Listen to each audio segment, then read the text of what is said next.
Hi hello welcome back to my channel Vino sweet home. ఈరోజు recipe టీ పట్లు అండి.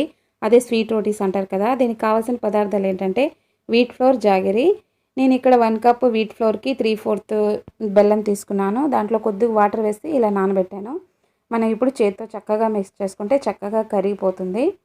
అప్పుడు ఏంటంటే మనం వీట్ ఫ్లోర్ని దీంట్లో మనం యాడ్ చేసుకోవాలి. ఇది దోశ పిండిలా మనం ప్రిపేర్ చేసుకోవాలన్నమాట. ఇప్పుడు బెల్లం నీటిలో ఇప్పుడు మనం గోధుమ పిండిని మిక్స్ చేసుకోవాలి. ఇది గోధుమ పిండి వేసి చక్కగా కలుపుకొని వాటర్ని కొద్దిగా యాడ్ చేసుకొని మనం బ్యాటర్ని ప్రిపేర్ చేసుకోవాలి. ఇది చాలా సింపుల్, చాలా క్విక్గా బ్రేక్ఫాస్ట్ అయిపోతుంది. ఈవినింగ్ స్నాక్స్లో కూడా చాలా బాగుంటుంది. అంటే తీయగా ఉంటుంది కదా, ఎవరికైనా నచ్చుతుందండి. మీరు ఒకసారి ట్రై చేసి చూడండి, చాలా ఎమ్మీగా ఉంటుందన్నమాట. ఇప్పుడు నేను కొద్దిగా వాటర్ని యాడ్ చేస్తున్నాను.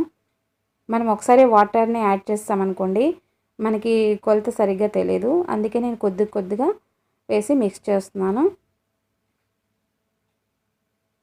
ఇంకా కొద్దిగా వాటర్ పడుతుంది. ఇప్పుడు ఏంటంటే మనం దీన్ని చక్కగా మిక్స్ చేసుకున్న తర్వాత, చక్కగా మిక్స్ అయిన తర్వాత లాస్ట్లో మనం సాల్ట్ని యాడ్ చేసుకోవాలి. ఇంకా కొద్దిగా వాటర్ పడుతుంది.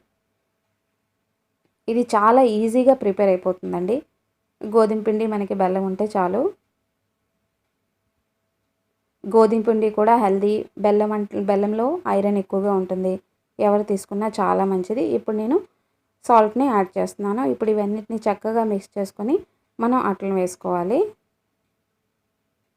ఇది ప్రిపేర్ అయిపోయింది కదా. ఇప్పుడు స్టవ్ ఆన్ చేసి ప్యాన్ పెట్టేస్తున్నాను. ప్యాన్ కొద్దిగా వేడైన తర్వాత తగినంత ఆయిల్ని మనం యాడ్ చేసుకోవాలి.